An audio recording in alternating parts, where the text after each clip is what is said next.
In the last couple of weeks, we've heard about first-time buyers who were actually in a frenzy trying to buy before the tax relief, which runs out at the end of this year. Even though the tax relief only runs out at the end of the year, the contracts have to be signed by that time, which means realistically buyers only have now another couple of weeks in order to sale agree their property, to hand it over to their solicitors in order for contracts to be completed by the end of the year. I don't think it's a good move for all buyers.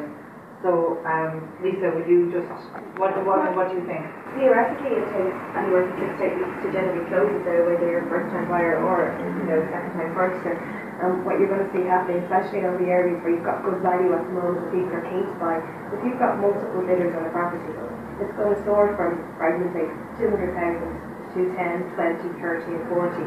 So, because you've got that frenzy on the property, now you're looking at something that's not quite as good value because you're paying 30,000 probably above what you would normally pay if you had the time to sit back and negotiate and close within your own time frame. So I don't see the benefit in everybody rushing for Christmas. I can understand the logic in it. Certain areas, I would say yes, it would work. But even as I said in North County Dublin at the moment, where the prices are slightly on the increase and the demand is getting a little bit stronger, unless you really have the right property at the right price, don't be rushed into it. Because even at that, there's no guarantee that you will be able to sign and close for Christmas. And at that stage, once your contract is signed, you may not be closed and you're stuck with a property, which again, you're back into the overvalue and interest.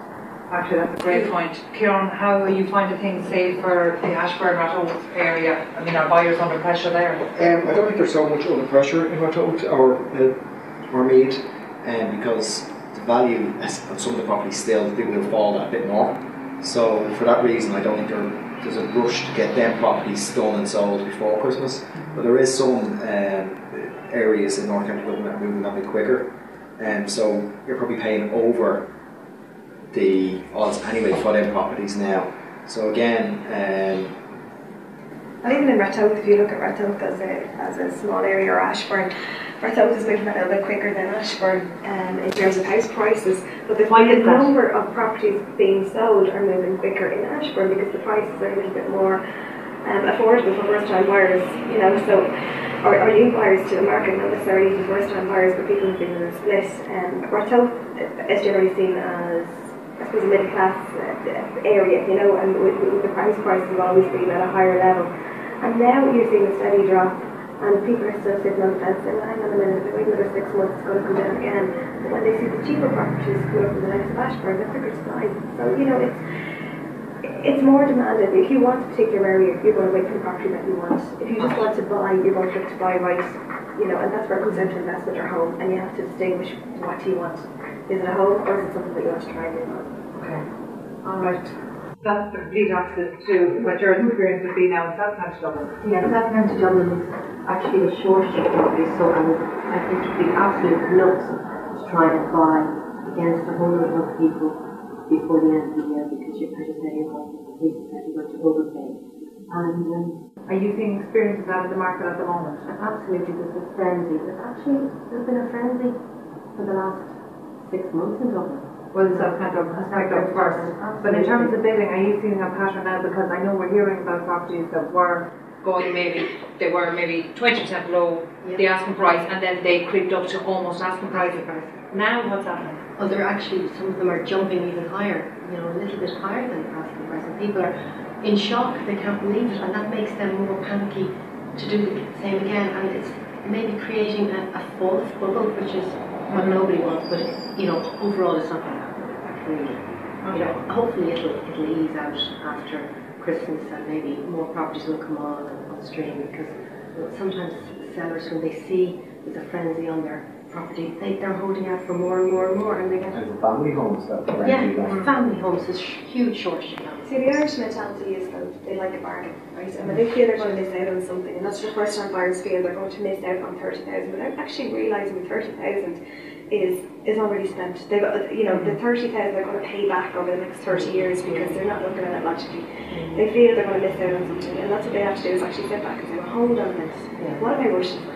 And what is that 30,000 worth to me on a mortgage over the next 30 years? How much do I have to pay back for that? And do I have to close for Christmas? Yeah. And again, that's the thing. You can say, agree the property now, but will you be able to close it before Christmas? Yeah. The media are at fault. They're sort of putting it on. And then maybe there's somebody speculating that they extend this relief.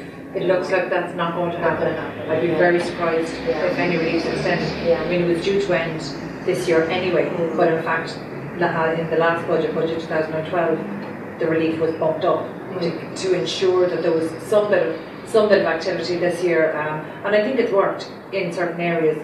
But Jonathan, how are you finding things in Limerick? It's difficult to find an argument for buyers to jump in Yes, Limerick. well, with Limerick at the moment there'd be a very large supply of properties on the market and not so much activity, I suppose. So I wouldn't be advocating going before Christmas with first-time buyers. I'd wait, maybe hold out until next year, have a look at the prices, and see if things stabilise, and then possibly negotiate a good deal on it at that point.